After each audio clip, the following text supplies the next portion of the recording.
Alright guys, what's up? Rosario here, back with another video. This is not exactly a review that I was planning to make, but it so happens that yesterday I went to watch Harry Potter and the Philosopher's Stone, or the Sorcerer's Stone if you're from the US. They re-released it in theaters because it's the 25th anniversary. It's hard to believe that this movie came out in 2001. I was barely, 7 years old when this came out, probably less. And to think that so much time has gone by is wild. Now, this is a movie that I've probably watched like 1,000 times, and I've loved it every time. Not because it's the best Harry Potter movie, but because it is a perfect introduction to the series. They do a lot of world building, although a bit rushed, I think, in some points, but still, it's an adaptation of 300 pages book, and the movie does a really good job being little more than 2 hours. Also, like, they need to introduce all the major characters, they need to set up the stage, like what's the vibe, the atmosphere, the music, etc. So a lot was pinned on this movie, and if this didn't succeeded, I don't know if we would have gotten the whole 8 series movie. So this, at the time, it was a big deal. It was a very important movie. Now it just feels, a very like a very light part of the Harry Potter franchise. Where it all started. Harry was just a kid, and we discovered the magical world with him. So in that sense, it is a fantastic movie, and it does exactly what was supposed to be, what was supposed to do at the time. Now, I decided to do this review because after watching it, I started thinking about it, whether or not the movie stood the test of time, because it has been 25 years and a lot has happened in those 25 years. That it doesn't necessarily mean that the movie has to adapt to, like, it doesn't feel like it's made for the current climate, because it's not supposed to be, because Harry Potter is very identifiable in the 90s, so it must look like something that's from another century, even, because it's supposed to start in the early 90s. So yeah, I thought about it, and I would say maybe because I'm more adult now, maybe because I have a more critical eye, but I always thought about this movie as something very nostalgic, something that you watch at Christmas. It was like, I don't know, always felt like something warm, like a cuddle, like a cup of hot chocolate, and in that sense, it still is a little bit. So it is a movie that I enjoy watching for what it is, but to be 100% honest, when I say that I'm not sure it stood up the test of time really well. So I've made a list, like, of few points that I noticed where the movie really feels a bit dated, and I hate myself for using this word about Harry Potter movie. But maybe that's the reason why actually we need the series, the one that's coming out at the end of the year, because we need we don't need a fresh take. We need Harry Potter to be Harry Potter, but we need it through a modern lens. I'm gonna go step by step, so you know exactly what I mean. First of all, the thing that I noticed that needs a lot of improvement in that movie is the CGI. It looks horrible. Like, in some scenes, it literally looked like PS1 level graphic. It is so, like, obvious that there is a green screen behind it. The characters, the actors are talking to nobody. Now, the effect is helped a little bit because they heavily relied on practical effects. So there was a great thing, and I really hope the series is not just one big green screen after the other, and not every scene is CGI, but they also, I hope that they also rely a lot on practical effect, because it makes the experience more immersive. But I have to say, like, even if in Harry Potter they're really good, in some scenes, paired again with the CGI that's very bad and very dated for the time, like for current time, I mean, it feels a bit clunky. Like, you can see, like, it takes you out in a way, because you feel that the scene, like, it's put together on a computer. It doesn't feel real. And yeah, that's something that honestly it disappointed me a lot. I wish I still had my inner kid in a way that could look at this movie and ignore these things, but I just have watched so much over the years that now I cannot like I cannot get out of my head. So I need to like also criticize the aspect that I didn't like about the movie. Also, another thing that I wasn't expecting to have an issue with, but I actually found it, I don't know, like it threw me off a little bit, is the acting. Like, don't get me wrong, every single actor chosen for the Harry Potter franchise really captured the essence, and they did an incredible job. So you got some incredibly high caliber actors in there. You got Gary Oldman, you have the actor that plays Snape, now the name, Alan Rickman. You have Maggie Smith, you have Michael Gambon, Richard Harris. You have so many great actors, and they all gave an incredible performance, even if in some movies the script was not the best. But I had to say, maybe it's this movie, because then from third one it becomes way darker, more serious, more mature. So maybe it's a problem that I have with the first two movies. It just feels a bit over the top. Like, it's almost not a parody, but not even like not like a parody. Like, it just feels like sometimes they're trying too much, a bit too, I don't know, maybe flamboyant in the way they deliver the lines. And I don't know, I just feels like maybe I don't know, it's not something that I'm enjoying as much now. I would have loved to see a more like serious, at least from the adults, like a more serious tone. For the kids, it's fine. I mean, they're child actor. They were child actors at least. They're kids in the movie, so it's okay if the acting feels a bit weird at times, because I mean, kids are not supposed to be that deep, that profound, that expressive in a way. So with that, like, I don't lose my suspension of disbelief. But yeah, with the adults in the movie, some of them, they felt a bit, yeah, again, like they were trying too hard, and it took me out of the movie a little bit. Also, I mean, I had to say that I've watched this movie so many times that I don't know, I almost know it bit by bit.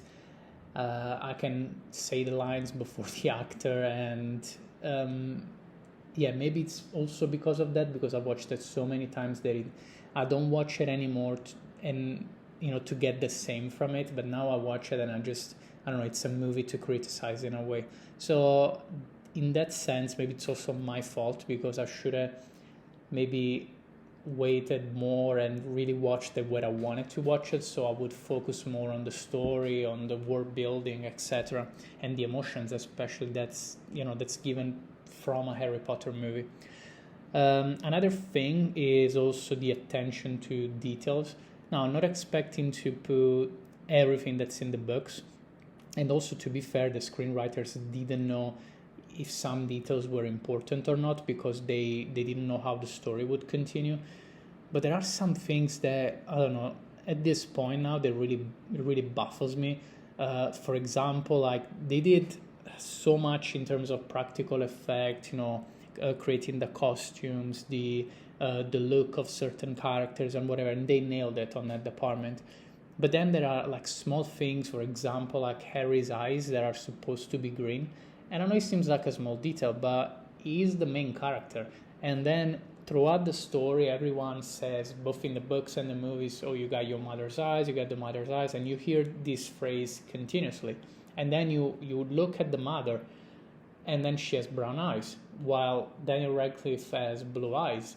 And apparently, like, he could not wear like the lenses, the contact lenses, because they give him issues. But still, like, maybe they could have used CGI for that. That would have been less noticeable and would have been an appreciated detail that's important actually in the lore of the book.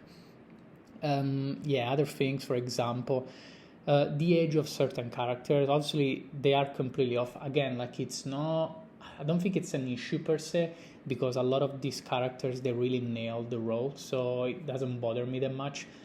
But yeah, it would have been great to have more attention to those things. For example, Snape is supposed to be in his early 30s and is at least in his 50s. Same for McGonagall. Like they're all so much older than they're supposed to be. And Harry's parents, for example, they died in the early 20s, and then when you see them in the mirror, they look at least in their 40s. So all those things, I think, especially if you're someone that has read the books many times, so you're very familiar with the lore, it's something that you would have appreciated, because it means that they really took every detail seriously and they didn't skimp on anything. So that's something that I would say bothered me a little bit, but it's not necessarily something that took me out of the movie or that I hold against the movie, because it doesn't affect watching the movie as much as the bad CGI, for example. And then the last thing, but that's I would say common knowledge, you already start seeing the assassination of certain characters, especially Ron. He gets a couple of lines and a couple of moments where he's actually pretty cool, and he gets his heroic moment especially when he plays the chess match at the end. But then you already start seeing that they treat him like the butt of the joke. He's supposed to be comic relief. They make him way dumber than he actually is in the book. And also, they don't give him time to shine, because the beauty about Ron is that he's the only one of the trio that was born and raised in the magical world. So he's the one that transferred their knowledge on Harry and Hermione, and it looks like he's always the one that doesn't know what the hell is going on, when he thinks that he should know, because he's literally lived in there for at least 10 years. Even at the end, like there's one of the moments where they're trapped, him and Harry, in the Devil's Snare. And Hermione actually, in the book, she loses her mind and she lost temper and she doesn't know what to do. She doesn't know how to conjure fire. And it's Ron that actually brings her back to reality and says something along the lines of, are you mental? Like, are you a witch or not? And then she remembers that she has a wand and she can use it. So actually Ron, with the fact that he's a very pragmatic guy, he's very practical, just by shouting at Hermione and remind them that she's a witch, so she can conjure fire at will, he helps basically save the situation. So this is one of the things that keeps coming back in the movies, and they really ruined the wrong character for me. The actor is great, don't get me wrong. Rupert Grint does a fantastic job with the material he gets. Yeah, pretty much all of his best moments are given to Hermione, and Dobby as well. So yeah, that's something that I still won't forgive Stephen Close for, because apparently I had a huge crush on Hermione, so that's why he wrote her as this, I don't know, like perfect feminist icon. But yeah, like this thing I think will always annoy me, because you always feel like, you always wonder like what could have been if they actually started paying attention to those things from the first movie, because that's where you're establishing the character.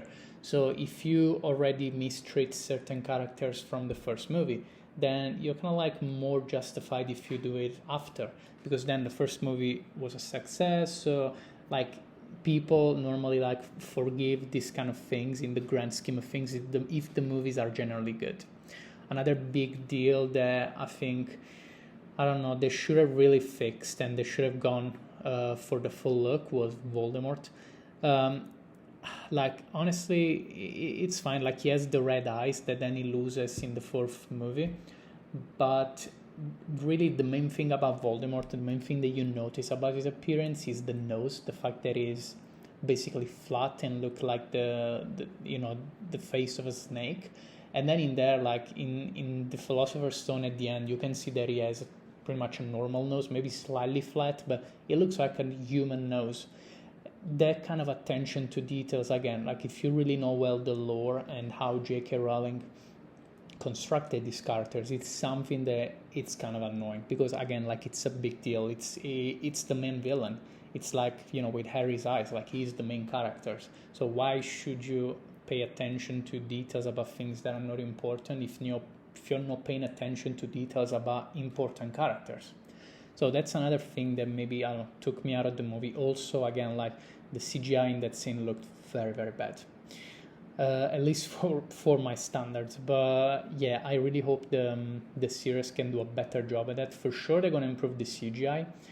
I'm not sure if they're gonna, I don't know, I'm gonna like the tone of the series just because the colors look so muted, so dark, so in line with how modern entertainment is depicted. In that sense, like I also wanna say the positives about the movie, which is the fact that the colors look great. They're very bright, very saturated. It feels very alive, especially Hogwarts. It looks warm. It looks welcoming. It looks like a castle that has history. It just doesn't look like I don't know, like a depressing haunted castle or whatever. Also, the music, obviously, the music is phenomenal, and I don't think they're gonna ever match John Williams' score because it's just too iconic. The sonography as well is incredible, but also seeing that the one from the series is starting to look pretty good, and I like that although it's different, it's still in line with what you read in the book, so it's still kind of like accurate to the lore done by J.K. Rowling. They just can expand more. We can see more of Hogwarts, and that's another thing that I didn't like about the movie. Like I think that's sorely missing, is the fact that we didn't experience more of Harry's life in Hogwarts.